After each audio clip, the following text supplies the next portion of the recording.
ಓಂ ವಿಶ್ವಸ್ಮೈ ನಮಃ. ನನ್ನ ಪ್ರೀತಿಯ ಬಂಧುಗಳೇ, ಈ ಭಗವಂತನಾಗಿರತಕ್ಕಂತಹ ಶನೇಶ್ಚರ, ಓಂ ಶಂ ಶನೇಶ್ಚರಾಯ ನಮಃ, ಓಂ ಶಂ ಶನೇಶ್ಚರಾಯ ನಮಃ, ಓಂ ಶಂ ಶನೇಶ್ಚರಾಯ ನಮಃ. ಏನು ನಾವು ಶನೇಶ್ಚರ ಅಂದ ಕೂಡಲೇ ಭಯ ಪಡ್ತಕ್ಕಂಥದ್ದಿದೆ. ಅಲ್ವೇ ಅಲ್ಲ, ಆ್ಯಕ್ಚುಲಿ ನಮ್ಗೆ ಅನ್ಯಾಯ ಆಗ್ತಾ ಇದ್ರೆ ನ್ಯಾಯ ಬೇಕಲ್ಲ, ಅದಕ್ಕಾಗಿ ಅವ ಪ್ರವೇಶವನ್ನು ಮಾಡ್ತಾನೆ. ಈಗಿರ್ತಕ್ಕಂತಹ ಕುಂಭರಾಶಿಯ ಶನೇಶ್ಚರ ಮಾರ್ಚ್ 29ಕ್ಕೆ ಮೀನರಾಶಿ ಪ್ರವೇಶವನ್ನು ಮಾಡ್ತಾನೆ. ಅದು ಸಮಶತ್ರುವಿನ ಮನೆಗೆ ಹೋಗ್ತಾ ಇದ್ದಾನೆ. ಯಾರು? ಗುರು. ಮೀನರಾಶಿಯ ಗುರು ಶನಿಗೆ ಶತ್ರು ಆಗಿರ್ತಾನೆ. ಅಂತಹ ಶನೇಶ್ಚರನ ಮನೆಗೆ ಹೋಗ್ತಾ ಇದ್ದಾನೆ. ಮೀನರಾಶಿಗೆ ಹೋಗ್ತಾ ಇದ್ದರೆ ಯಾರ್ಯಾರಿಗೆ 7.5 ಇರಲಿಲ್ಲ, ಒಂದು ರಾಶಿಗೆ ಇರಲಿಲ್ಲ, ಪ್ರಾರಂಭ ಆಗುತ್ತೆ. ಒಂದು ರಾಶಿಗೆ ಬಿಟ್ಟು ಹೋಗುತ್ತೆ, ಇನ್ನೊಂದು ರಾಶಿಗೆ ಪ್ರಾರಂಭ ಆಗುತ್ತೆ. ಹಾಗಂತೇಳಿ ಭಯ ಪಡಬೇಕಾಗಿಲ್ಲ, ನೀವು ನಿಧಾನಕ್ಕೆ ಗಮನಿಸಬೇಕಾಗತ್ತೆ. ಬಹಳ ಪ್ರಮುಖವಾಗಿ ನಾವೊಂದು 10 ನಿಮಿಷ ಗಮನಿಸಿದಾಗ ಮಾತ್ರ ಪರಿಪೂರ್ಣವಾಗಿ ಅರ್ಥ ಆಗ್ತಕ್ಕಂಥದ್ದು. ಎಲ್ಲೋ ಕ್ಲೈಮ್ಯಾಕ್ಸ್ ನೋಡಿದ್ರೆ ಎಂಥ ಅರ್ಥ ಆಗ್ಲಿಕ್ಕೆ ಸಾಧ್ಯ ಇಲ್ಲ. ಅದಕ್ಕಾಗಿ ಅಂತಹ ಶನೇಶ್ಚರ ನೀವು 3 ಚೆನ್ನಾಗಿ ನೆನ್ಪಿಟ್ಕೋಬೇಕು. ಏನು ಅಂತಂದರೆ, ಅವ ನಮಗೆ ಕಲಿಸ್ಲಿಕ್ಕೆ ಬರ್ತಾನೆ. ನಮ್ಮವರು ಯಾರು, ನಮ್ಮವರು ಅಲ್ಲದೆ ಇರ್ತಕ್ಕಂಥವ್ರು ಯಾರು. ಇಷ್ಟೂ ದಿನಗಳ ಕಾಲ ನಮ್ಮ ಜೊತೆಗೆ ನಟನೆ ಮಾಡಿದ್ರಲ್ಲ, ನಾನು ನಿಮ್ಮವ ಅಂತ, ನಾನು ನೀನು ಕಷ್ಟಕ್ಕೆ ಆಗ್ತೀನಿ ಅಂತ. ಕಷ್ಟ ಅಂತ ಕಾಣಿಸ್ಕೊಂಡಾಗ, ಪ್ರಾಕ್ಟಿಕಲಾಗಿ ನಡೆದಾಗ ಅವ ಅಲ್ಲಿ ಪತ್ತೆ ಇರಲ್ಲ. ಅದನ್ನಷ್ಟೇ ನಿನಗೆ ಹೇಳಲಿಕ್ಕೆ ಬರ್ತಾನೆ. ಒಂದು ರೀತಿಯ ಯಾರೂ ಗುರು ಅಲ್ಲ, ನಮ್ಮ ಭವ್ಯ ಬದುಕಿಗೆ ಶನೇಶ್ಚರನೇ ಗುರು. ಅವನು ನಮಗೆ ಪಾಠವನ್ನು ಕಲಿಸ್ಲಿಕ್ಕೆ ಬರ್ತಾನಂತೆ. ಏನೋ ಹೇಳ್ತಾರಲ್ಲ, ಸ್ಕೂಲಲ್ಲಿ ಮಕ್ಕಳು ಪರೀಕ್ಷೆಗಳನ್ನ ಎದುರಿಸಿ ಪಾಠ ಕಲಿತಾರಂತ. ನಾವು ಹಂಗಲ್ಲ. ಸಂಸಾರದಲ್ಲಿ ಪರೀಕ್ಷೆಗಳನ್ನ ಎದುರಿಸಿ ಪಾಠ ಕಲಿತೀವಿ. ಅವನಿಂದ ಒಂದು ಪಾಠ ಕಲಿತೀವಿ, ಇವನಿಂದ ಒಂದು ಪಾಠ ಕಲಿತೀವಿ, ಮತ್ತೊಬ್ಬರಿಂದ ಒಂದು ಪಾಠ ಕಲಿತೀವಿ ಅಲ್ಲ. ಅವನಿಂದ ಅವನಿಗೊಂದು ಮತ್ತೆ ಒಂದು ಪರೀಕ್ಷೆ ಎದುರಾಯಿತು, ಅವನಿಂಥವನಾ ಅಂತ ಪಾಠ ಕಲಿತ್ಕೊಂಡ್ವಿ. ಹಾಗೆಯೇ ಇಲ್ಲಿ ಮೀನರಾಶಿಗೆ ಶನೇಶ್ಚರ ಬಂದಾಗ, ಈಗ ಮಕರ ರಾಶಿಗೆ 7.5 ಇದೆ, ಮಕರ ರಾಶಿಗೆ ಬಿಟ್ಟು ಹೋಯಿತು. ಕುಂಭ ರಾಶಿಗೆ 7.5 ಇದೆ. ಬಹಳ ಪ್ರಮುಖವಾಗಿ ನೀವು ಗಮನಿಸಲೇಬೇಕಾಗಿರ್ತದೆ ನನ್ನ ಪ್ರೀತಿಯ ಬಂಧುಗಳೇ. ಇಲ್ಲಿ ಶನೇಶ್ಚರ ಅನ್ನುವವ ಬಂದಾಗ 2.5 ವರ್ಷ ಒಂದು ಮನೆ ಇರ್ತಾನೆ. ತದನಂತರ ಮಧ್ಯದ ರೆಟ್ರೋಗ್ರೇಡ್ ಆಗ್ತಾನೆ. ಅಲ್ಲೊಂದಷ್ಟು ಜನ ಹೇಳ್ತಾ ಬರ್ತೇನೆ. ಬಹಳ ಪ್ರಮುಖವಾಗಿರತಕ್ಕಂತಹದ್ದು, ಮೀನರಾಶಿಗೆ ಶನೇಶ್ಚರ ಬಂದಾಗ ಮೇಷರಾಶಿಗೆ ಇಲ್ಲಿ ತನಕ ಇರಲಿಲ್ಲ. ಏನಿರಲಿಲ್ಲ? 7.5 ಇರಲಿಲ್ಲ. 7.5 ವರ್ಷ ಪ್ರಾರಂಭದ ಕಾಲ ಆರಂಭವಾಯಿತು. ಏರಂಬನೆಗೆ ವಂದಿಸ್ತಾ ನೀವು ಪ್ರಾರಂಭದ ದಿನಗಳು ನಿಮಗೆ ಬಂತು. ಎಲ್ಲಿ? ಮೇಷರಾಶಿವರೆಗೆ. ಈಗ 7.5 ಯಾರ್ಯಾರಿಗಿದೆ? ಕುಂಭರಾಶಿವರೆಗೆ ಇನ್ನು ಇರ್ತಕ್ಕಂತಹದ್ದು 2.5 ವರ್ಷ ಇದೆ. ಇಲ್ಲಿಂದ ಆಚೆಗೆ 2.5 ವರ್ಷ ಇದೆ. ಮೀನರಾಶಿಯವರೆಗೆ 5 ವರ್ಷಗಳಿದೆ. ಮೇಷರಾಶಿವರೆಗೆ 7.5 ವರ್ಷಗಳಿದೆ. ಒಟ್ಟಾರೆಯಾಗಿ ನಾನು ಎಷ್ಟೋ ಜನಕ್ಕೆ ಇದಕ್ಕೆ ಸಂಬಂಧಪಟ್ಟ ರೆಮಿಡಿಯನ್ನು ಕೊಟ್ಟಿದ್ದೇನೆ. ಬಹಳಷ್ಟು ಹೆದರಬಾರ್ದಷ್ಟೇ. ಧೈರ್ಯಂ ಸರ್ವತ್ರ ಸಾಧನಂ, ಧೈರ್ಯೇ ಸಾಹಸಿ ಲಕ್ಷ್ಮಿ. ಅಂದರೆ ಏನೇನು ನಡೆಯುತ್ತೆ ಇಲ್ಲಿ? ಧನಹಾನಿ, ಮಾನಹಾನಿ, ಪ್ರಾಣಹಾನಿ ಇಷ್ಟು ನಡೀತವೆ. ಆದರೆ ಯಾವುದೇ ಕಾರಣಕ್ಕೂ ನೀವು ನಿಮ್ಮದಾಗಿರ್ತಕ್ಕಂಥ ಪುಕ್ಕುಲತನ ಪ್ರದರ್ಶನ ಮಾಡೋ ಹಾಗಿಲ್ಲ. ಧೈರ್ಯದಿಂದಲೇ ಇರಬೇಕು. ನೀನು ಮನುಷ್ಯನಾಗಿ ಇಲ್ಲಿಗೆ ಬಂದಿದೀಯಾ, ಅಮ್ಮ ನೋಡು ಅಷ್ಟೇ ರೀ. ಅಡುಗೆ ಮನೆಯಲ್ಲಿ ಅನೇಕ ಪದಾರ್ಥಗಳ ಜೊತೆ ಯುದ್ಧ ಮಾಡಿದ್ರೆ ಅಡುಗೆ ಆಗೋದು. ತರಕಾರಿಗಳು ಹಚ್ಚಬೇಕು, ಬೆಂಕಿ ಹಚ್ಚಬೇಕು, ಎಂತ ಇದೆ. ಇದೆಲ್ಲ ಮಾಡಿದ್ರೆ ನಿಮಗೆ ಅಡುಗೆ ಸಿದ್ಧ ಆಗುತ್ತೆ. ನೀವು ಅಷ್ಟೇ ಒಂದು ಸಾಧನೆ ಮಾಡಬೇಕಾ, ಘರ್ಷಣೆ ನಡೀಲಿ, ಅದು ಎದುರಬೇಡ.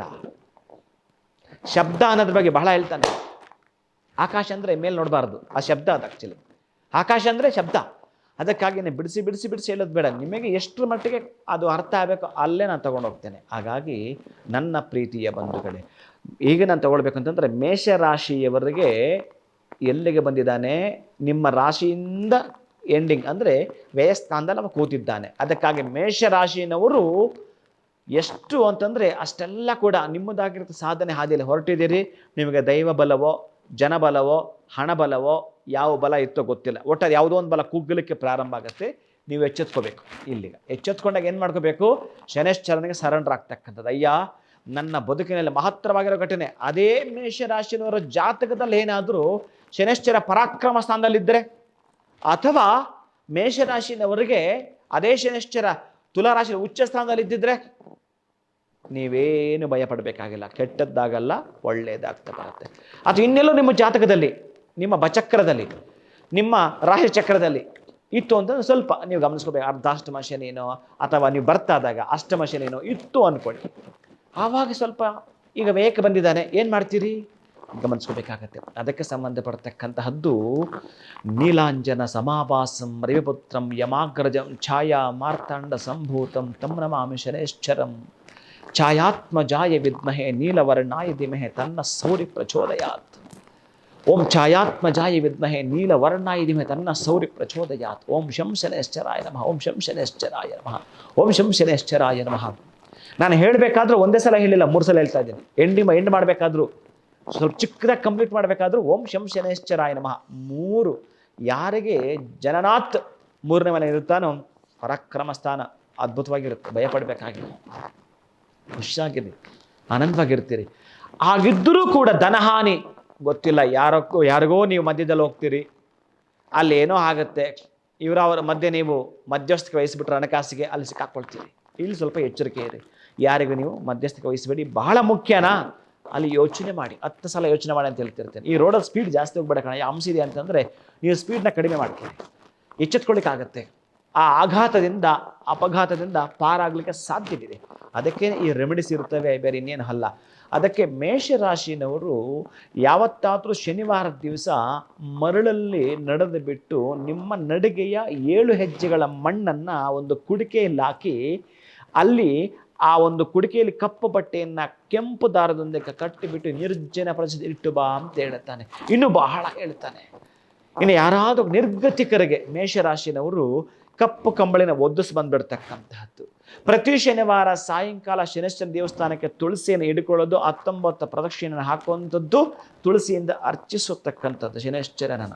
ಒಂದು 10 ನಿಮಿಷ ಕುಳಿತು ಬರುವಂಥದ್ದು. ಓಂ ಶಂ ಶನೈಶ್ಚರಾಯ ನಮಃ ಇಂಟು ನೀವು ಮಾಡಿ 19 × 19 ಹಾಕೊಳ್ಳಿ, 361 ಆಗುತ್ತೆ. ಪ್ರತಿನಿತ್ಯ 361 ಬಾರಿ ಇವನ ಮಂತ್ರವನ್ನು ಪಡಿಸ್ತಾ ಬರುವಂಥದ್ದು. ಹೇಗೆ ಹೆಲ್ತ್ ಕೆಟ್ಟವ ಆಸ್ಪತ್ರೆಗೆ ಹೋದರೆ ಡೇ ಬೈ ಡೇ ರಿಕವರ್ ಆಗ್ತಿರ್ತಾನೆ, ಹಾಗೆ ನೀವು ಹೆಲ್ತ್ ಆ್ಯಂಡ್ ವೆಲ್ತಲ್ಲಿ ಕೂಡ ರಿಕವರ್ ಆಗ್ತಾ ಇರ್ತೀರಿ. ಧೈರ್ಯ ತೆಗೆದುಕೊಳ್ಳಿ. ಹೀಗಾಗ್ಬಿಡುತ್ತೆ ಹಾಗಾಗ್ಬಿಡುತ್ತೆ ಅಂತ ಏನೋ ತಮ್ಮನೇಲಿ ನೋಡ್ತೀನಿ ಭಯ ಬಿದ್ದುಬಿಡ್ತೀರಿ. ನಾನು ಯಾವತ್ತೋ ಮೊನ್ನೆ ಯಾರ್ದೋ ನೋಡಿದೆ, ಮೇಷರಾಶಿಯವರ ಜೀವನ ಡಮಾರ್ ಅಂತ ಏನೋ ಹಾಕಿದ್ದ, ಅದು ಯಾಕಾದರೂ ಆಗ್ತಾರೆ, ಹೆಂಗೆ ಇದು ನನಗೆ ಅರ್ಥ ಆಗಲಿಲ್ಲ ಏನು ಅಂತ. ಅದಕ್ಕೆ ನೀವು ಭಯವನ್ನು ಪಡಬಾರದು. ಶಂ ಶನೈಶ್ಚರ ಮಂತ್ರ ಹೇಳಿ ಬಂದದ್ದು ಬರಲಿ, ಗೋವಿಂದನ ದಯ ಬಂದಿರಲಿ, ಧೈರ್ಯ ತಗೊಳ್ಳಿ, ನಾನು ನಿಮ್ಮ ಜೊತೆಗಿರ್ತೀನಿ, ಭಯ ಪಡಬೇಕಾಗಿಲ್ಲ. ಭಾಳ ಪ್ರಮುಖವಾಗಿರುತ್ತೆ ಘಟ್ಟ. ಇನ್ನು ವೃಷಭ ರಾಶಿಯವರಿಗೆ ಎಂತ ಗೊತ್ತುಂಟಾ, 2ನೇ ಮನೆಗೆ ಧನಸ್ಥಾನಕ್ಕೆ ಇನ್ನು ಮೇ ನಂತರ 2ನೇ ಮನೆಗೆ ಬರ್ತಾನೆ. ಧನಾಧಿಪತಿ ನಿಮಗೆ, ಅದು ಲಾಭಾಧಿಪತಿ ವೃಷಭ ರಾಶಿಯವರಿಗೆ ಧನಸ್ಥಾನಕ್ಕೆ ಬರ್ತಾನೆ. ಇನ್ನು ಏಕಾದಶ ಸ್ಥಾನೇಶು ಶುಭ ಫಲ ಪ್ರಾಪ್ತ್ಯರ್ಥಂ 11ನೇ ಮನೆಗೆ. ಎಂಥ ಅದ್ಭುತ ಇದು, ಯಾರಿಗೂ ಇಲ್ಲ ಅಷ್ಟೊಂದು ಅದ್ಭುತ ವೃಷಭ ರಾಶಿಯವರಿಗೆ ಈ ವರ್ಷ. ಬಹುಶಃ ನೀವೇನಾದರೂ ನಿಮ್ಮ ಸೀಸನ್ ಸ್ಟಾರ್ಟ್ ಆಯಿತು, ನಿಮ್ಮ ಗೋಲ್ ಸೆಟ್ ಮಾಡ್ಕೊಬೋದು, ನೀವು ರೀಚ್ ಆಗಲಿಕ್ಕೆ ದಾರಿ ಇದೆ, ಅವಕಾಶಗಳಿದೆ, ಅವಕಾಶಗಳ ಮೇಲೆ ಅವಕಾಶಗಳು ಒದಗಿ ಬರುತ್ತವೆ. ಅದು ನಾಮ ನಕ್ಷತ್ರಕ್ಕೆ ಒಂದು 20%. ನಾನು ಹೇಳ್ತಾರೆ ಜನ್ಮ ನಕ್ಷತ್ರ 100ಕ್ಕೆ 100 ಜನ್ಮ ನಕ್ಷತ್ರ ಆಗಿದ್ರೆ ನಾನು ಹೇಳ್ತಕ್ಕ ನಡೆಯಲೇಬೇಕು, ಆಪ್ಷನ್ನೇ ಇಲ್ಲ, ಮೈನಸ್ ಇಲ್ಲ, ನಾಟ್ 99, 100ಕ್ಕೆ 100 ಬರೆದಿಟ್ಕೋಬೇಕು ನೀವು. ನಡೆದೇ ನಡೀತಕ್ಕಂಥದ್ದು 11ನೇ ಮನೆಯಲ್ಲಿ ಶನೈಶ್ಚರನಿದ್ದಾನೆ. ಭವ್ಯ ಬದುಕನ್ನು ಕಟ್ಕೊಳ್ಳಲಿಕ್ಕೆ ಸಾಧ್ಯ ಇದೆ. ಎಷ್ಟು ವರ್ಷಗಳು ಎಣೆಗಾಟ ಮಾಡಿದ್ದೀರೋ ಈ 1 ವರ್ಷದಲ್ಲಿ ಆ ಲೆವೆಲ್ನ ನೀವು ಮುಟ್ಬೋದು. ಯಾವ ಲೆವೆಲ್ಲು ನೀವು ಅಂದುಕೊಂಡ ಲೆವೆಲ್ ಅಂತಹದ್ದಿರುತ್ತೆ. ತಾವು ಕೂಡ ಶನೈಶ್ಚರನ ಪ್ರಾರ್ಥನೆ ಮಾಡ್ಕೊಳ್ತಕ್ಕ ಒಂದಷ್ಟು ಸೇವೆಯನ್ನು ಮುಂದುವರಿಸ್ತಾ ಬನ್ನಿ, ವಿಶೇಷತೆ ಇರುತ್ತೆ. ಇನ್ನು ಮಿಥುನ ರಾಶಿಯವರಿಗೆ ಕೆಲವೊಂದಷ್ಟು, ಯಾಕಂದರೆ ಅಲ್ಲಿಗೆ ನಿಮ್ಮ ರಾಶಿಗೇ ಈ ವರ್ಷವೂ ಗುರುಬಲ ಇರಲಿಲ್ಲ, ಅದರ ಜೊತೆಗೆ ನಿಮ್ಮ ರಾಶಿಗೆ ಗುರು ಪ್ರವೇಶವನ್ನು ಮಾಡ್ತಾನೆ. ಗುರು ಪ್ರವೇಶ ಮಾಡಿದಾಗ ಜನ್ಮ ಗುರು ನರೋದುಃಖಂ ಅಂತ ಹೇಳ್ತಾನೆ. ಕೆಲವೊಂದು ಬಾರಿ ಟೆನ್ಷನ್ ತಗೊಳ್ತೀರಾ, ಆ ಟೆನ್ಷನಿಂದ ಬೇರೆ ಏನೇನೋ ಕೂಡ ನಿಮ್ಮ ಹೆಲ್ತ್ ಕೆಡುವಂಥ ಸಾಧ್ಯತೆ ಇರುತ್ತೆ. ಇನ್ನು ಉದ್ಯೋಗ ಅಂತ ಮಾಡ್ಲಿಕ್ಕೆ ಹೋದರೆ ನಿಧಾನ ತೋರಿಸ್ತಕ್ಕಂಥದ್ದೆಲ್ಲ ಕೂಡ ಆಗ್ತಾರೆ. ಯಾಕಂದರೆ 10ನೇ ಮನೆಗೆ ಶನೈಶ್ಚರ ಬಂದು ಕೂತಿದ್ದಾನೆ. ಏನಾದರೂ ನಾಳೆನೇ ಆಗ್ಬಿಡುತ್ತೆ ಅನ್ನೋ ಥರ ಕಾಣುತ್ತೆ, ಯಾಕೋ ಗೊತ್ತಿಲ್ಲ, ಪೋಸ್ಟ್ಪೋನ್ ಆಗ್ತಾನೆ ಇದೆ. ನಿಮ್ಮ ಕೆಲಸ ಆಗಬೇಕಾಗಿತ್ತು, ಎಲ್ಲ ಆಗಿದೆ, ಸಿಗ್ನೇಚರ್ ತನಕ ಬಂದಿದೆ, ನಿಮ್ಮ ಫೈಲ್ ಮುಂದೆ ಹೋಗಲಿಲ್ಲ ಅನ್ನೋದರಿಂದ ಹಿಡಿದು ನಿಮಗೆ ಸ್ವಲ್ಪ ಒಂದಷ್ಟು ಜನ ಸಂಕಷ್ಟ ಕೊಟ್ಟಾರೆ. ಎಚ್ಚರ, ನೀವು ಬನ್ನಿ ಮರದ ಕೆಳಗಡೆ ಆ ಎಳ್ಳನೆಯನ್ನು ಸುತ್ತುವರಿತಕ್ಕಂತಹದ್ದು, ಕಪ್ಪು ಈರುಳ್ಳಿಗೆ ಎಣ್ಣೆಯನ್ನು ಹಾಕ್ತಕ್ಕಂಥದ್ದು ಪ್ರತಿ ಶನಿವಾರ ಸಾಯಂಕಾಲ ಇದನ್ನು ಮಾಡಿದ್ರೆ, ಅದೇ ನಿಮ್ಮ ರಾಶಿಗೆ ಸಂಬಂಧಪಟ್ಟ ಒಬ್ಬ ಅಧಿಪತಿ ಇದ್ದಾನಲ್ಲ, ಆ ಒಂದು ಬುಧ, ಅವನದ್ದು ಅಧಿಪತಿ ಆಗಿರ್ತಕ್ಕಂಥ ವಿಷ್ಣು ದೇವಸ್ಥಾನಕ್ಕೆ ಪ್ರಾತಃ ಕಾಲಕ್ಕೆ ತುಳಸಿ ಕೊಡಿ, ಸಾಯಂಕಾಲಕ್ಕೆ ನೀವು ಬನ್ನಿ ವೃಕ್ಷಕ್ಕೆ ಎಣ್ಣೆ ಹಾಕೋ ಮುಖಾಂತರ ಕಪ್ಪು ಈರುಳ್ಳಿಗಳಿಗೆ ಸ್ವಲ್ಪ ಸಕ್ಕರೆ ಬೆಲ್ಲ ಹಾಕ್ಕೊಳ್ತಾ ಬನ್ನಿ. ಚಮತ್ಕಾರವನ್ನು ತಾವು ಗಮನಿಸ್ತೀರಿ. ಇನ್ನು ಕರ್ಕಾಟಕ ರಾಶಿ ಅಂತ ಇದೆಯಲ್ಲ, ಆ ಕರ್ಕಾಟಕ ರಾಶಿಯವರಿಗೆ ಯಾರ್ಯಾರಿಗೆ ಎಲ್ಲೆಲ್ಲಿ ಏನೇನು ಅಂತಕ್ಕಂತಹದ್ದು. ಆದರೆ ನಿಮಗೆ ವ್ಯಯಸ್ಥಾನಕ್ಕೆ ಗುರು ಬಂದ, ಇಷ್ಟು ದಿವಸ ಗುರುಬಲ ಇತ್ತು, ಮೇಯಿಂದ ಗುರುಬಲ ನಿಮಗೆ ಇರೋದಿಲ್ಲ. ಇನ್ನು 9ನೇ ಮನೆಗೆ ಬಂದಿರತಕ್ಕಂಥವನು ಬಹಳ ಅದ್ಭುತ, ನಿಮಗೂ ಕೂಡ ವಿಶೇಷವಾಗಿರತಕ್ಕಂಥದ್ದು. 9ನೇ ಮನೆಗೆ ಬಂದರೂ ಕೂಡ ಪರವಾಗಿಲ್ಲ, ಯಾರೋ ಶನೈಶ್ಚರ ಬಂದಾಗ.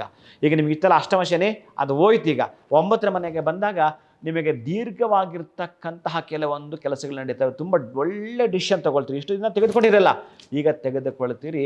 ಆದರೆ ನಂಬಿದವರನ್ನು ಕೈ ಬಿಡದೆ, ನಂಬಿದ ನಿಮ್ಗೆ ಯಾವತ್ತೂ ಒಂದು ಸಣ್ಣ ಸಹಾಯ ಮಾಡಿರ್ತಾರೆ, ಅವರನ್ನು ಕೃತಜ್ಞತಾ ಭಾವದ ನೆನಪು ಮಾಡಿಕೊಂಡು ಹೊರಡ್ತೀನಿ ಅಂತಂದರೆ ಸ್ಟೇಜ್ ಬೈ ಸ್ಟೇಜ್ ಹತ್ತಾನೇ ಇರ್ತೀರಿ.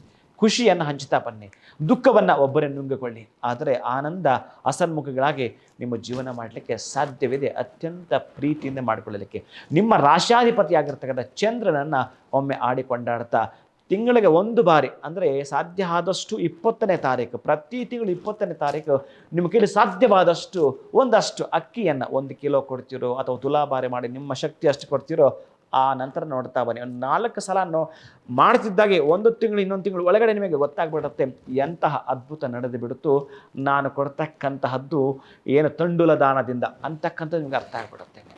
ಇನ್ನು ಇರ್ತಕ್ಕಂತಹದ್ದು ಸಿಂಹ ರಾಶಿಯ ಈ ಒಂದು ವಿಶೇಷತೆ. ಇಷ್ಟು ದಿನ ಗುರುಬಲ ಸಿಂಹ ರಾಶಿಗೆ ಇರಲಿಲ್ಲ, ಈಗ ಗುರುಬಲ ತಮಗೆ ಮೇಯಿಂದ ಕಾಣಿಸ್ಕೊಳ್ಳುತ್ತೆ, ವಿಶೇಷತೆ ಇದೆ. ಆದರೆ ನಿಮಗಿರ್ತಕ್ಕಂಥದ್ದು ಅಷ್ಟಮ ಶನಿ ಪ್ರಾರಂಭ ಆಗ್ತಾ ಇದೆ, ಎಚ್ಚರವಿರಲಿ, ವಾಹನದಿಂದ ಎಚ್ಚರ ಇರಲಿ. ಬಂಧು ಬಳಗವೇ ನಮಗೆಲ್ಲ ಒಂದು ರೀತಿಯ ತೊಡಕು ತಂದಾಕ್ಬಿಡ್ತಾರೆ. ಎಷ್ಟು ದಿವಸ ಎಷ್ಟು ಚೆನ್ನಾಗಿದ್ರು ಅಂತಂದರೆ ನಿಮಗೆ ಅಂಥವರು ಹಾಗಾಗ್ತಾರೆ ಅಂತ ಅಂದ್ಕೊಂಡಿರಲ್ಲ ನೀವು, ಹಾಗೆಲ್ಲ ಕೂಡ ಬದಲಾದಾರು ಎಚ್ಚರ ಅಂತ ತೋರಿಸ್ತಕ್ಕಂಥದ್ದಿರುತ್ತೆ. ಅದರ ಜೊತೆಗೆ ನೀವು ಒದ್ದಾಟ ಮಾಡ್ತಾ ಇರತಕ್ಕಂತಹದ್ದನ್ನು ಏನೆಲ್ಲ ಕೂಡ ಗಮನದಲ್ಲಿ ಇಟ್ಕೊಂಡಿದ್ರು, ಇನ್ನಿರ್ತಕ್ಕಂಥದ್ದು ಹೇಗೋ ಸಮುಜಾಯಿಸಿ ಕೊಟ್ಕೊಂಡ್ರಲ್ಲ, ಒಂದು ಹಂತಕ್ಕೆ ಬಂತಲ್ಲ, ಈಗ ಗುರು ಅನ್ನುವವ 11ನೇ ಮನೆಗೆ ಬರ್ತಾನೆ ಅದ್ಭುತವಾಗಿ. ಶನೈಶ್ಚರ ನಮಗೊಂದು ರೀತಿಯಾಗಿ ಲಾಕ್ ಮಾಡಿದ್ರೆ, ಗುರು ಅಷ್ಟು ಲಾಕ್ ಓಪನ್ ಮಾಡುತ್ತಾನೆ. ಆರೋಗ್ಯ ಒಂದಷ್ಟು ಮಾತ್ರ ಕೆಟ್ಟರೆ ಹಣಕಾಸಿನ ವಿಚಾರದಲ್ಲಿ ಒಂದು ಹೆಜ್ಜೆ ಮುಂದಿರುತ್ತೀರಿ, ಖುಷಿಯಾಗಿರ್ತೀರಿ, ಅದ್ಭುತ ಇರುತ್ತೆ, ಅಮೋಘ ಇರುತ್ತೆ, ಸಂತೋಷ ಸಮುಖ ಇರಪಿ ಅಂತ ಹೇಳ್ತಾನೆ. ಆದರೆ ಹೆಣ್ಣು ಮಕ್ಕಳಿಗೆ ವಸ್ತ್ರದಾನವನ್ನು ಮಾಡಿಕೊಳ್ತಕ್ಕಂತಹದ್ದು, ನೀವು ನಂಬಿರತಕ್ಕಂತಹ ಗುರುಗಳನ್ನು ಕೈ ಬಿಡದೆ ಅವರಿಗೆ ಕಾಷಾಯ ವಸ್ತ್ರವನ್ನು ದಾನ ಮಾಡ್ತಕ್ಕಂತಹದ್ದು, ನಿಮಗೆ ಯಾವಾಗ ಸಾಧ್ಯ ಆಗುತ್ತೆ ಅವಾಗ ಮಂಗಗಳಿಗೆ ಆಹಾರವನ್ನು ಕೊಡ್ತಕ್ಕಂಥದ್ದನ್ನು ಈ ಒಂದು ಸಿಂಹ ರಾಶಿನವರು, ಅದರಲ್ಲೂ ಕೂಡ ನಿಮಗೆ ಸಂಬಂಧಪಟ್ಟ ವಾರದಲ್ಲಿ ಮಾಡ್ಕೊಳ್ತೀನಿ.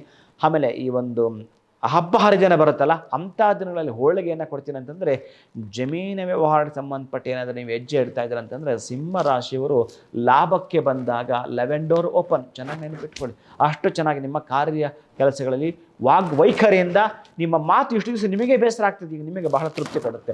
ಅಷ್ಟು ಚೆನ್ನಾಗಿ ಕಲಿತು ಬಿಟ್ಟಿರ್ತೀರಿ, ನಿಮ್ಮ ಬಿಸ್ನೆಸ್ ಮಾಡ್ತಕ್ಕಂಥ ಟ್ರಿಕ್ಸ್ ಎಲ್ಲ ಗೊತ್ತಾಗ್ಬಿಡುತ್ತೆ. ಅಷ್ಟು ಚೆನ್ನಾಗಿ ತಾವಿರ್ತೀರಿ. ಗುರುವನ್ನು ಪ್ರಾರ್ಥನೆ ಮಾಡಿ, ಶನೇಶ್ವರ ಕೂಡ ಕುರಿತು ಪ್ರಾರ್ಥನೆ ಮಾಡಿಕೊಳ್ಳಿ. ಏನಿರ್ತಕ್ಕಂಥದ್ದು ಕನ್ಯಾ ರಾಶಿಯವರು, ಏನು ಕನ್ಯಾ ರಾಶಿಯವರಿಗೆ ಗುರುಬಲ ಇತ್ತು, ಈಗ ಗುರುಬಲ ಇರೋದಿಲ್ಲ. ಎಂತ ಮಾಡೋದು? 7ನೇ ಮನೆ ಬೇರೆ, ಶನೈಶ್ಚರ ನಿಮ್ಮನ್ನೇ ನೋಡ್ತಾ ಇದ್ದಾನೆ. ಎಂತ ಇದು? ಶನೈಶ್ಚರನ ಬೇರೆ ದೃಷ್ಟಿ ಇದೆ, ಎಂತ ಮಾಡಲಿಕ್ಕೆ ಸಾಧ್ಯ ಇದೆ? ಏನಾದರೂ ಮಾಡಬೇಕಾ? ಏನು ತೊಂದರೆ ಪಡಬೇಕಾಗಿಲ್ಲ ಇಲ್ಲಿ. ಯಾಕೆ ಗೊತ್ತಾ? ನಿಮ್ಮ ರಾಶಿಯಾಧಿಪತಿಗೆ ಅಲ್ಲಿಂದ ಅವ ನೋಡ್ತಾನೆ ಮಿತ್ರ, ಬುಧನಿಗೂ ಮತ್ತು ಶನೈಶ್ಚರ ಮಿತ್ರತ್ವ ಇದೆ, ಬಾಂಡಿಂಗ್ ಚೆನ್ನಾಗಿದೆ. ಅದು ನಿಮ್ಮ ರಾಶಿ ಚಕ್ರದಲ್ಲಿ ಅವರಿಬ್ಬರ ಸ್ಥಾನ ಇಲ್ಲಿದೆ, ಅದನ್ನು ಒಂದು ಕಂಡುಕೊಳ್ತಕ್ಕಂತಹದ್ದು. ಅದರ ಜೊತೆಗೆ ನಮ್ಮ ಕರ್ನಾಟಕದಲ್ಲಿ ಯಾವ ಸರ್ಕಾರ ಇದೆ ಅಂತಂದರೆ ಕಾಂಗ್ರೆಸ್ ಸರ್ಕಾರ ಇದೆ. ನಿಮ್ಮ ಜಾತಕದಲ್ಲಿ ಯಾರ ಸರ್ಕಾರ ಮಾಡ್ತಾ ಇದ್ದಾರೆ, ಅದು ದಶಾಭುಕ್ತಿ ಆ್ಯಂಡ್ ಅಂತರ್ಭುಕ್ತಿ. ಇದನ್ನು ಗಮನಿಸ್ಕೊಂಡ್ರೆ ವೆಲ್ ಆ್ಯಂಡ್ ಗುಡ್. ನೀವೇನು ಅಂದ್ಕೊಳ್ತೀರಿ, ಕೆಲವೊಂದು ಮ್ಯಾಟ್ರಿಗೆ ಸ್ಯಾಕ್ರಿಫೈಸ್ ಮಾಡಿರ್ತೀರಿ, ಈಗ ಅದನ್ನು ಹೊರತುಪಡಿಸ್ತಾ ಮುನ್ನುಗ್ಗಲಿಕ್ಕೆ ಅವಕಾಶವಿದೆ. ನೀವು ಕೂಡ ಅಷ್ಟೇ, ನಿಮಗೆ ಸಂಬಂಧಪಟ್ಟ ಬುಧನನ್ನು, ಇನ್ನು ಧನಕ್ಕೆ ಧನಸ್ಥಾನ ಯಾವುದು ನಿಮಗೆ ಅಂತಂದರೆ ತುಲಕ್ಕೆ ಸಂಬಂಧಪಟ್ಟ ಶುಕ್ರನಾಗಿರ್ತಾನೆ. ಅಂದರೆ ಯಾವುದಾದ್ರೂ ಒಂದು ಹೆಣ್ಣು ದೇವರ ದುರ್ಗಾ ಮಾತೆಯ ಆರಾಧನೆ ಮಾಡ್ತಕ್ಕಂಥದ್ದು, ಶಿವನನ್ನು ಕುರಿತು ಪೂಜೆ ಮಾಡ್ತಕ್ಕಂಥದ್ದು ಮಾಡ್ಕೊಳ್ಳೋದು, ಕಾಲಭೈರವನ ಪಾದ ಹಿಡ್ಕೊಳ್ತೀನಿ ಅಂತಂದರೆ ಅವಿಚ್ಛಿನ್ನ ಪ್ರದವಾಗಿ ಆಚೆ ಬರ್ತೀರಿ. ಇಷ್ಟು ದಿವಸಗಳ ಕಾಲ ಭಾಗ್ಯದಲ್ಲಿರ್ತಕ್ಕಂತಹ ಗುರು ಏನಿದಾನ ದಶಮಕ್ಕೆ ಬರ್ತಾನೆ. ನಿಮ್ಮ ಕೆಲಸಗಳು ತುಂಬ ಸಕ್ಸಸ್ ಆಗಲಿಕ್ಕೆ ವಿಶೇಷತೆಯಿಂದ ಮಾನ್ಯತೆಯನ್ನು ಪಡ್ಕೊಂಡಿರುತ್ತೆ. ಆದರೆ ನಿಮ್ಮ ಪ್ರತಿ ಹಂತದಲ್ಲೂ ಕೂಡ ನಿಮ್ಮನ್ನು ನೀವು ತೊಡಗಿಸ್ಕೊಂಡಿರ್ಬೇಕಲ್ಲ, ಅದಿದ್ದರೆ ಸಾಧ್ಯ ಆಗ್ತಕ್ಕಂಥದ್ದು. ಅದಕ್ಕಾಗಿ ಏನು ಹೇಳ್ತೇನೆ ಅಂತಂದರೆ, ಈ ಒಂದು ಕನ್ಯಾ ರಾಶಿಯವರಿಗೆ without your involvement cannot succeed, with your involvement cannot fail. ನಿಮ್ಮನ್ನು ನೀವು ಪೂರ್ಣ ತೊಡಗಿಸ್ಕೊಂಡ್ರೆ ಫೇಲ್ ಆಗಲಿಕ್ಕೆ ಸಾಧ್ಯವಿಲ್ಲ ಅನ್ನೋದನ್ನು ಮಾತ್ರ ನೀವು ಒಂದು ಟ್ಯಾಗ್ಲೈನ್ ಹಾಕ್ಕೊಂಡ್ರೆ ಮುಂದುವರೆದು ಬಿಡುತ್ತೀರಿ. ದುರ್ಗಾ ಮಾತೆಯನ್ನು ಆರಾಧನೆ ಮಾಡ್ತಾ ಬನ್ನಿ, ಪರಮೇಶ್ವರನ್ನು ಪ್ರೀತಿಸ್ತಾ ಬನ್ನಿ, ಖುಷಿಯಾಗಿ ಒಂದು ಹೆಜ್ಜೆ ಮುಂದಿಡ್ತಾ ಅನುಕೂಲಗಳೇ ಆಗ್ತಕ್ಕಂಥದ್ದಾಗತ್ತೆ, ನಿಮಗೆ ತೊಂದರೆ ಇಲ್ಲ. ಇನ್ನು ತುಲಾ ರಾಶಿನವರು ಬಹುಶಃ ಇಲ್ಲಿ ತನಕ ಗುರುಬಲ ಇಲ್ಲ, ಮೇಯಿಂದ ಆಚೆಗೆ ಭಾಗ್ಯಕ್ಕೆ ಬರ್ತಾನೆ. ಗುರುಬಲ ಇರ್ತಕ್ಕಂಥದ್ದು ಈ ಒಂದು ತುಲಾ ರಾಶಿನವರಿಗೆ. ಈ ತುಲಾ ರಾಶಿಯವರಿಗೆ 6ನೇ ಮನೆಯ ಶನೈಶ್ಚರನಾಗಿರುತ್ತಾನೆ. ಅಂತಹ ಏನು ತುಲಾ ವೃಶ್ಚಿಕ ಧನಸ್ಸು ತೃತೀಯಾಧಿಪತಿ ಷಷ್ಠಮಾಧಿಪತಿ ನಿಮಗಿರ್ತಕ್ಕಂತಹದ್ದು ಎಲ್ಲಿ ಹೋಗಿದ್ದಾನೆ? ಭಾಗ್ಯಕ್ಕೆ ಬಂದಿದ್ದಾನೆ. ಅಂದರೆ ತೃತೀಯಾಧಿಪ ಷಷ್ಠಮ ಶತ್ರುಗಳಿಂದಲೂ ಕೂಡ ನೋವು ಪಟ್ಟಿದ್ರೆ ನೀವು, ಅದೇ ಶತ್ರುಗಳು ನಿಮ್ಮನ್ನು ಪ್ಲೀಸಿಂಗ್ ಮಾಡ್ಕೊಡ್ತಾರೆ. ಈಗ ನಾವು ತಪ್ಪು ಮಾಡಿಬಿಟ್ಟು ಅಂತ ಕೇಳ್ಕೊಳ್ತಾರೆ ನಿಮ್ಮನ್ನು. ಅಂಥ ದಿನಗಳು ನಿಮಗೆ ಎದುರಾಗ್ತಾ ಇದೆ, ಭಯ ಪಡಬೇಡ. ಆದರೆ ಬೆಳಗ್ಗೆ ತುಂಬ ಬೇಗ ಎದ್ದರೆ ಮಾತ್ರ ನಿಮ್ಮ ಅದೃಷ್ಟದ ಕೀ ನಿಮಗೆ ಸಿಗುತ್ತೆ. ಯಾವಾಗಲೂ ಅಷ್ಟೇ ಸೂರ್ಯನನ್ನು ಯಾವುದೇ ಕಾರಣಕ್ಕೂ ನೀವು ಎಬ್ಬಿಸ್ತಾ ಇದ್ದೀರಲ್ಲ, ಬಹಳ ಅದ್ಭುತವಾಗಿರತಕ್ಕಂಥದ್ದು. ಸೂರ್ಯ ನಿಮ್ಮನ್ನು ಎಬ್ಬಿಸಬಾರ್ದು. ಚೆನ್ನಾಗಿ ನೆನಪಿಟ್ಕೊಳ್ಳಿ. ಅಂದರೆ ನಾವು ಬೇಗ ಎದ್ದಿರಬೇಕು. ಯಾವಾಗಲೂ ಅಷ್ಟೇ ಸೂರ್ಯನಿಗೆ ಮೊದಲೇ ನಾವು ಎದ್ದಿರಬೇಕು. ಇದೊಂದು ಹಡಕ ಮಾಡ್ಕೊಳ್ಳಿ. ಸೂರ್ಯ ಹುಟ್ಟೋದಿಲ್ಲ, ಉದಿ ಆಗೋದು ಇಲ್ಲ, ಅದೊಂದು ಲೆಕ್ಕಾಚಾರ. ಈಗ ನಾನು ನಿಮಗೆ ಅರ್ಥ ಆಗಲಿಕ್ಕೆ ಮಾತ್ರ ಮಾತಾಡಲಿಕ್ಕೆ ಹೊರಟ್ರೆ, ಸೂರ್ಯೋದಯ ಆಗೋ ಮುನ್ನ ತಾವು ಎದ್ದೇಳಿ ನಿಮ್ಮ ಕೆಲಸ ಕಾರ್ಯಗಳನ್ನು ಮಾಡ್ಕೊಳ್ತೀನಿ ಅಂತಂದರೆ, ಯಾಕೆ ನಿಮಗೆ ಅವಕಾಶಗಳಿದೆ. ನಿಮ್ಮದೇ ಒಂದು 10 ಎಕರೆ ಮ್ಯಾಂಗೋ ತೋಟ ಇದೆ, ಒಳ್ಳೆ ರೇಟ್ ಬಂದಿದೆ, ಸುಮಾರು ವೆರೈಟಿ ಫ್ರೂಟ್ಸ್ ಬಿಟ್ಟಿದೆ. ಅದ್ರಲ್ಲಿ ನೀವು ತೊಗೊಂಡು ತಿನ್ನಲಿಲ್ಲ, ಮಾರಾಟನೂ ಮಾಡಲಿಲ್ಲ, ಏನಾಯಿತು? ಬೆಳೆ ನಷ್ಟವಾಯಿತು. ಹಾಗೆ ಅವಕಾಶಗಳು ನಿಮಗಿದ್ದಾವೆ. ಹೇಗೆ ಬಳಸ್ಕೊಳ್ತೀರೋ ನಿಮಗೆ ಬಿಟ್ಟಿದ್ದು. ಇನ್ನು ವೃಶ್ಚಿಕ ರಾಶಿನವರಿಗೆ ಈಗ ಅರ್ಧಾಷ್ಟಮ ಶನಿ ಇತ್ತು, ಜೊತೆಗೆ ಗುರುಬಲವೂ ಇತ್ತು. ಈಗ ಗುರುಬಲ ಮೇಯಿಂದ ಇರೋದಿಲ್ಲ, ನಿಮಗೆ ಅಷ್ಟಮಕ್ಕೆ ಬರ್ತಾನೆ. ಇನ್ನು ಅರ್ಧಾಷ್ಟಮ ಬಿಟ್ಟು ಪಂಚಮಕ್ಕೆ ಬರ್ತಾನೆ. ಮಕ್ಕಳಿಂದ ಸ್ವಲ್ಪ ಎಚ್ಚರ ಇರಿ. ಮಕ್ಕಳಿಗೋಸ್ಕರ ಏನಾದರೂ ಮಾಡ್ತಾ ಇರ್ತಾನೆ, ಅದನ್ನು ಸ್ವಲ್ಪ ಎಚ್ಚೆತ್ಕೊಂಡು ಮಾಡ್ಕೊಳ್ತಕ್ಕಂಥದ್ದನ್ನು ಮಾಡ್ಕೊಳ್ಳಿ. ನಿಮ್ಮ ಕನಸುಗಳು ನನಸಾಗ್ತವೆ, ಭಯಪಡಬೇಡಿ. ಯಾವುದೇ ಕಾರಣಕ್ಕೂ ಭಯಪಡಬೇಡಿ. ಈಗಿತ್ತಲ್ಲ ಅಷ್ಟು ನೋವಂತೀರ. ಗುರುಬಲ ಇದ್ದಿದ್ದು ಸ್ವಲ್ಪ ನೀವು ಆಲೋಚನಾ ವಿಧಾನ ಮಾರ್ಪಾಟು ಮಾಡ್ಕೊಂಡಿರ್ತೀರಿ, ಚೇಂಜ್ ಮಾಡ್ಕೊಂಡಿರ್ತೀರಿ. ನೀವೇ ಸಕ್ಸಸ್ ಆಗಬೇಕು ಅಂತ ಗೋಲ್ ಅಚೀವ್ ಮಾಡಿರ್ತೀರಿ. ಮೊದಲೇ ಧೈರ್ಯವಂತ ಅಂದ್ಕೊಂಡಿರ್ತೀರಿ. ಯಾರು ಬಂದರೂ ಹಿಗ್ಗಬೇಡಿ, ಬಗ್ಗಬೇಡಿ, ಜಗ್ಗಬೇಡಿ, ಕುಗ್ಗಬೇಡಿ. ನೆಲ ನಿಂದೆ ಎಲ್ಲ ಆಯುಧಗಳು ನಿಮಗೆ. ಪೇಷನ್ಸ್ ಅಂತಕ್ಕಂಥದ್ದು ಒಂದು, ಸ್ಮೈಲ್ ಅಂತಕ್ಕಂಥ ಒಂದು ಜ್ವೆಲ್ಸ್, ಇಷ್ಟು ನಿಮ್ಮ ಹತ್ರ ಇಟ್ಕೊಳ್ಳಿ. ಉಳಿದದ್ದನ್ನು ನನಗೆ ಬಿಡಿ ಅಂತ ಹೇಳುತ್ತಾನೆ ನಿಮ್ಮ ರಾಶಿಯಾಧಿಪತಿ ಕುಜ.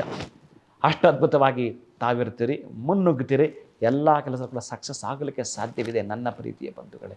ಆದರೆ ನಿಮ್ಮ 2ನೇ ಮನೆ ಅಂತ ಏನು ಧನಸ್ಥಾನ ತೋರಿಸುತ್ತೋ, ನಿಮಗೆ ಹಣಕಾಸಿನ ವಿಚಾರಕ್ಕೆ ಅಂತ ತುಂಬ ಆವಾಗವಾಗ ಕೂತು ಕಾಣಿಸ್ಕೊಳ್ತಾ ಬರ್ತೀನಿ. ನಿಮ್ಮಲ್ಲಿ ಎಲ್ಲ ಇದೆ, ಅದ್ಯಾಕೋ ಆಸಕ್ತಿ ಮಾತ್ರ ನಿಮ್ಮನ್ನು ಆವಾಗ ಕೇಳ್ತಾ ಇರುತ್ತೆ. ಯಾಕೆಂದರೆ 2ನೇ ಮನೆ ಧನಾಧಿಪತಿ ಗುರು ನಿಮ್ಮ ರಾಶಿಚಕ್ರಲ್ಲಿ ಮೊದಲಿದ್ದನೋ ಅದನ್ನೊಮ್ಮೆ ಯಾರಿಗಾದ್ರೂ ತೋರಿಸ್ತಾ ಚೆಕ್ ಮಾಡ್ಕೊಳ್ಳಿ ಅಲ್ಲಿ. ಆಮೇಲೆ ಆ 2ನೇ ಮನೆಯಲ್ಲಿ 3 ನಕ್ಷತ್ರ ಇದ್ದೇವೆ. ನಿಮ್ಮ ರಾಶಿಯಲ್ಲಿ 3 ನಕ್ಷತ್ರ ಇದೆ, ಸ್ವಲ್ಪ ನೀವು ಗಮನಿಸ್ಕೊಳ್ಬೇಕಾಗತ್ತೆ. ಈ ರಾಶಿನಲ್ಲಿ 3 ನಕ್ಷತ್ರ ಇದೆ. ವಿಶಾಖ ಇದೆ, ಜ್ಯೇಷ್ಠ ಇದೆ, ಅನುರಾಧ ಇದೆ. ಆಮೇಲೆ ಅನುರಾಧಕ್ಕೆ ಸಂಬಂಧಪಟ್ಟ ಈ 3 ನಕ್ಷತ್ರಗಳಿರ್ತಕ್ಕಂಥದ್ದು ಗುರು, ಶನಿ, ಬುಧ 3 ಜನ ಇದ್ದಾರೆ ಇಲ್ಲಿ. ಅಲ್ಲಿರ್ತಕ್ಕಂಥ ಧನುಸು ರಾಶಿನಲ್ಲಿ ಯಾರಿದ್ದಾರೆ?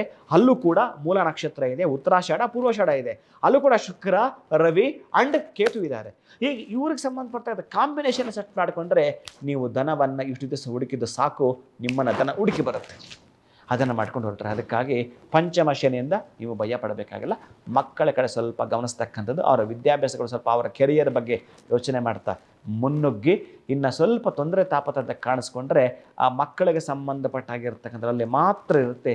ಎಕ್ಸ್ಟ್ರಾ ಕೇರ್ ತೊಗೊಂಡ್ರೆ ಅತ್ಯಂತ ಅದ್ಭುತಗಳು ನಿಮ್ಮದಾಗ್ತವೆ.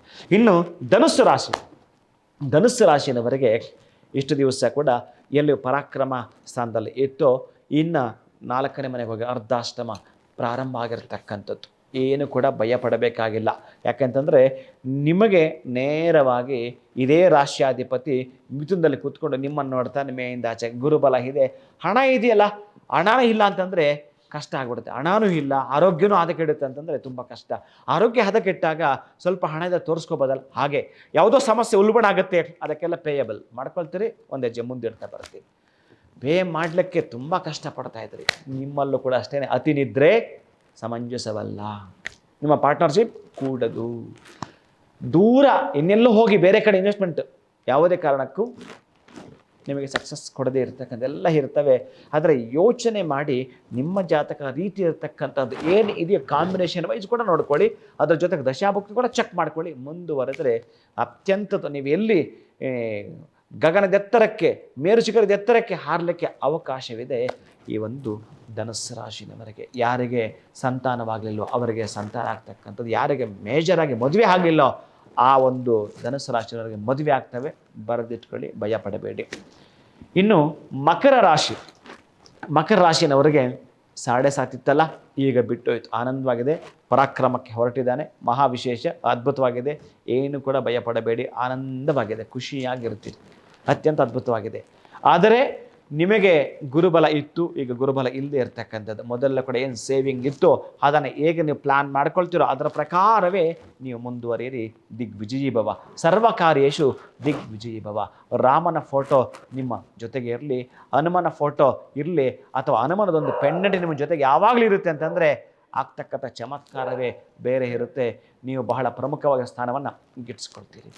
ಇನ್ನು ಕುಂಭರಾಶಿನವ್ರಿಗೆ 7.5 ಇದೆ, ಆದರೆ ಗುರುಬಲ ಪ್ರಾರಂಭವಾಗಿದೆ. 2ನೇ ಮನೆಗೆ ಧನಸ್ಥಾನಕ್ಕೆ ಶನೈಶ್ಚರ ಬಂದಿರತಕ್ಕಂಥದ್ದು. ಅದಕ್ಕಾಗಿ ತಾವೆಲ್ಲರೂ ಕೂಡ ಈ ಒಂದು ಕುಂಭರಾಶಿನವರು ಹನುಮಾನ್ ಚಾಲಿಸ ಹೇಳ್ಕೊಳ್ತಕ್ಕಂಥದ್ದು, ಹನುಮನ ಪ್ರೇಯರ್ ಮಾಡ್ತಕ್ಕಂಥದ್ದು. ಸಾಧ್ಯವಾದರೆ ಪ್ರತಿ ಶನಿವಾರ ಸಾಯಂಕಾಲ ಎಳ್ಳೆಣ್ಣೆಯಿಂದ ಆ ಮಹಾನುಭಾವನಿಗೆ ಪಂಚಲೋಹದ ಮೂರ್ತಿ ಅಭಿಷೇಕ ಮಾಡ್ತಕ್ಕಂಥದ್ದು, ಅಥವಾ ಪ್ರಾತಃ ಕಾಲದಲ್ಲಿ ಅಭ್ಯಂಜನ ಸ್ನಾನವನ್ನು ಕಣ್ತುಂಬಿಕೊಳ್ತಕ್ಕಂತಹದ್ದು, ನೀಲಾಂಬರ ಪುಷ್ಪಗಳನ್ನು ಅರ್ಪಣೆ ಮಾಡತಕ್ಕಂತಹದ್ದು, ನೀಲಿ ಕುಂಕುಮದಿಂದ ಅರ್ಚನೆ ಮಾಡುವಂಥದ್ದು. ಒಂದಷ್ಟು ಮಟ್ಟಿಗೆ ಪಚ್ಚಕರ್ಪೂರ ಆ ನೀಲಾಂಬರದ ಕುಂಕುಮ ಜೊತೆಗೆ ಪಾಕೆಟ್ ಇಟ್ಕೊಂಡು ನಿಮ್ಮ ಕೆಲಸಕ್ಕೆ ತಾವು ತೆರಳತಕ್ಕಂಥದ್ದು. ಏನು ಸಾಧನೆ ಮಾಡಬೇಕಾದ್ರೆ ಇಷ್ಟು ಸಾಕು ನಿಮಗೆ. ನಿಮ್ಮ ಆಯುಧಗಳಿದ್ದರೆ ಬಹಳ ಬಲಾಢ್ಯ ನಮ್ಮ ಜೊತೆಗಿರುತ್ತಂತೆ. ಅಂತಹದ್ದು ಹಾಗೆ ನೀವು ಏನೆಲ್ಲ ಮಾಡ್ಕೊಳ್ತೀರಿ. ಒಮ್ಮೆ ಹನುಮನ ಪ್ರಾರ್ಥನೆ ಮಾಡ್ತಾ ಮುನ್ನುಗ್ಗಿ. ಇನ್ನು ಕೊನೆಯದಾಗಿರ್ತಕ್ಕಂಥದ್ದು ಮೀನರಾಶಿ. ಅಲ್ಲೇ ಗುರು ಇರೋದರ ಜೊತೆಗೆ ಈಗಾಗಲೇ ನಿಮಗೆ ಗುರುಬಲ ಇಲ್ಲ, ಮತ್ತು ಗುರುಬಲ 2025-26 ಮೇ ತನಕ ಕೂಡ ಗುರುಬಲ ಇರೋದಿಲ್ಲ. ಕುಟುಂಬದಲ್ಲಿ ಕಲಹಗಳು, ಕುಟುಂಬದಲ್ಲಿ ವ್ಯಾಜ್ಯಗಳು, ಅಣ್ಣ ತಮ್ಮಂದ್ರ ಕಿರಿಕಿರಿ, ಹೆಂಡತಿ ಮಕ್ಕಳದ ಕಿರಿಕಿರಿ. ಅಷ್ಟೇ ಯಾಕೆ ಅಪ್ಪ ಅಮ್ಮನೂ ಕೂಡ ಕಿರಿಕಿರಿನೇ ಈ ರಾಶಿನವರಿಗೆ. ಈಗ ಒದ್ದಾಟ ಮಾಡ್ತಿರ್ತಾರೆ, ವಿಲೆ ಅಂತ ಒದ್ದಾಟ ಮಾಡ್ತಿರ್ತಾರೆ.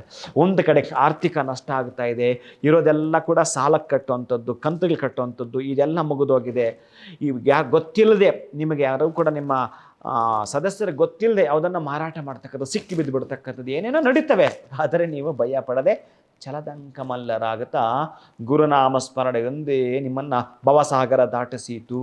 ಇನ್ನು 2ನೇ ಮನೆ ಆಗಿರ್ತಕ್ಕಂಥ ಕುಜ ನಿಮ್ಮ ಧನಸ್ಥಾನಾಧಿಪತಿ ನಿಮ್ಮ ಜಾತಕದಲ್ಲಿದ್ದಾನೆ. ಅವನನ್ನೊಮ್ಮೆ ಪ್ರಾರ್ಥನೆ ಮಾಡಿ ನಿಮ್ಮ ಮೂಲ ದೇವರದ್ದು ಪೂಜೆಯನ್ನು ಮಾಡಿಕೊಳ್ಳುತ್ತಾ ಆ ಮೂಲ ದೇವರದಷ್ಟು ಮೃತ್ತಿಕೆ ಮಣ್ಣನ್ನು ತಂದು ಅದನ್ನು ಒಂದು ಕೆಂಪು ವಸ್ತ್ರದಲ್ಲಿ ಕಟ್ಟಿ, ನೀವೇನಾದರೂ ಈ ಒಂದು ನಾಟಿ ಹಸುವಿನ ಹಾಲಿನಲ್ಲಿ ಅದ್ದಿ ಆ ಒಂದು ಗಂಟನ್ನು ಜೊತೆಗೆ ಇಟ್ಕೊಳ್ತೀನಿ ಅಂತಂದರೆ ನಿಮಗೆ ಯಾವ ಭಯವೂ ಬೇಡ. ನಿಮ್ಮನ್ನು ಎಲ್ಲ ರೀತಿಯಲ್ಲೂ ಕೂಡ ಕಾಪಾಡುತ್ತಾ ಬರುತ್ತೆ. ಅಷ್ಟು ಅದ್ಭುತ, ಅಷ್ಟೊಂದು ಚಮತ್ಕಾರ ಈ ಒಂದು ಮೀನರಾಶಿಯವರಿಗೆ. ನಿಮಗೆ 7.5 ಇದ್ದು ಗುರುಬಲ ಇಲ್ಲದ್ದು ಬಹಳ ನೋವು ತಂದು ಕೊಡ್ತಾರೆ. ಒಟ್ಟಾರೆ ನಿಮಗೆ ಅಗ್ನಿ ಪರೀಕ್ಷೆ ಇದೆ. ಇಂಥ ಅಗ್ನಿ ಪರೀಕ್ಷೆಯಿಂದ ಹೊರಬರಲಿಕ್ಕೆ ಬೇಕಾದಷ್ಟು ದಾರಿಗಳಿವೆ, ಭಯ ಪಡಬಾರದಷ್ಟೇ. ಬೇರೆ ಇನ್ನೇನೋ ಮಾತನಾಡೋ ಹಾಗೆ ನಾವೇನೇನು ಏತ್ಲಾಂಡಿತನದಿಂದ ಮಾತಾಡ್ತಿರ್ತೀವಿ ಅದ್ಯಾವುದು ಕೂಡ ಮಾತುಗಳು ಸಲ್ಲದೆ. ಬೇರೆ ಏನೇನು ಹೇಳ್ತಿರ್ತಾರೆ. ಯಾಕೆ ಅಂತಂದರೆ ಈ ನಾಡೇ ಹಾಗಾಗಿದೆ. ಈ ನಮ್ಮ ಉಪೇಂದ್ರ ಹೇಳಿದಾಗೆ ಒಬ್ಬೊಬ್ಬರಿಗೆ ಡಜನ್ ಮಕ್ಕಳು, ಅದರಲ್ಲಿ ಅರ್ಧ ಪುಕ್ಕಲು ಇನ್ನರ್ಧ ತಿಕ್ಕಲು ಅಂತ. ಪುಕ್ಕಲತನ ಪ್ರಯೋಜನಕ್ಕೆ ಬಾರದು, ತಿಕ್ಕಲತನ ಮೊದಲೇ ಪ್ರಯೋಜನಕ್ಕೆ ಬಾರದು. ನೀನು ವಿದ್ಯಾವಂತನಾಗಬೇಕು, ಬುದ್ಧಿವಂತನಾಗಬೇಕು. ಇದಕ್ಕೇನಾದರೂ ಕೂಡ ನಿಂದಾಗಿರೋಂಥ ಲೈಫನ್ನು ಹೇಗೆ ಡಿಸೈನ್ ಮಾಡ್ಕೊಳ್ತೀಯ ಹಾಗೆ ಬದುಕ್ತೀಯ. ನೀನು ಹೇಗಾಗಬೇಕು ಅಂತ ನೀನು ಛಲ ತೊಡ್ತೀಯೋ ನಿನಗೊಂದಷ್ಟು ದಿನಗಳು ನಿಧಾನ ಇದೆ. ಈಗ ನೀನು SSLC ನೀನು ಕನಸಿರಲಿ ನಾನು PhD ಮಾಡ್ತೀನಿ ಅಂತ, ಅದು ಇವತ್ತೇ ಅಲ್ವಲ್ಲ. ಫಸ್ಟ್ PU ಮುಗಿಬೇಕಲ್ಲ, ಸೆಕೆಂಡ್ PU ಆಗಬೇಕಲ್ಲ, ಡಿಗ್ರಿ ಹಾಕಬೇಕಲ್ಲ. ಇದನ್ನೊಮ್ಮೆ ನೀನು ಗಮನದಲ್ಲಿಟ್ಕೋ. ಕೇವಲ ಇನ್ನೊಂದಷ್ಟು ವರ್ಷಗಳು ಬೇರೆ ನೀವೇನಿದ್ರು ಕೂಡ ಇವತ್ತು ನೀವು ಡಿಸೈನ್ ಮಾಡ್ಕೊಳ್ತಾ ಇದ್ದೀರಿ. ಒಂದು ವಿಗ್ರಹ, ಅದೇ ಒಂದು ಕಲ್ಲು ವಿಗ್ರಹ ಆಗಬೇಕಾದ್ರೆ ಎಷ್ಟು ಉಳಿಪೆಟ್ಟು ತಿಂತಾ ಇದೆ. ಅದು ವಿಗ್ರಹ ಆಗಲಿಕ್ಕೆ ನೀನು ಅಷ್ಟೇ ತುಂಬ ಸುಂದರ ಸೌಂದರ್ಯ ಭಾಗ್ಯ ಸೌಭಾಗ್ಯ ಬದುಕನ್ನು ಕಟ್ಟಿಕೊಳ್ಳಲಿಕ್ಕೆ ಒಂದು ಅವಕಾಶವಿದೆ. ಮೀನರಾಶಿಯವರಿಗೆ ಅತ್ಯಂತ ಅದ್ಭುತವಾಗಿರ್ತಕ್ಕಂಥ ಫಲಗಳನ್ನು ತಾವು ಪಡೆದುಕೊಳ್ತೇವೆ. ಶಿವಂ ಭೂಯಾತ್, ಒಳಿತಾಗಲಿ.